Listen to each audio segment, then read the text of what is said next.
Quetta press club میں BYC کی جانب سے عالمی حقوق کے دن کی مناسبت سے سیمینار کا انعقاد کیا گیا، جس میں مختلف سیاسی پارٹیز اور وکلا برادری سمیت خواتین نے کثیر تعداد میں شرکت کی۔ اس موقع پر voice for Baloch missing persons کے ماما قدیر، ڈاکٹر مہارنگ بلوچ، بیبرگ بلوچ اور دیگر پارٹی کے عمائدین نے شرکت کی۔ ان کا کہنا تھا کہ بلوچستان میں جبری گمشدگیاں، ظلم اور نسل کشی جیسے المناک اور تشویشناک مسئلے ہیں جو کہ انسانی حقوق کی بنیادی حقوق کے خلاف ہیں اور یہ مظالم کئی دہائیوں سے جاری ہیں۔ یہ مسئلہ نہ صرف مقامی افراد کی زندگیاں برباد کر رہا ہے بلکہ خطے میں عدم استحکام اور ناانصافی کو بھی بڑھا رہا ہے۔ ان کا مزید کہنا تھا کہ آج کا دن منانے کا مقصد بلوچ عوام کی بنیادی انسانی حقوق کی مسلسل خلاف ورزیوں اور ان پر ڈھائے جانے والے مظالم کو دنیا کے سامنے لانا ہے۔ انہوں نے مطالبہ کیا کہ بلوچستان میں انسانی حقوق کے عالمی منشور کے تحت بلوچستان میں موجود ہر انسان کو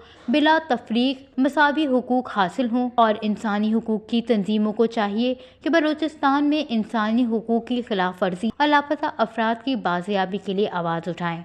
وچ نیوز، کوئٹہ، بلوچستان۔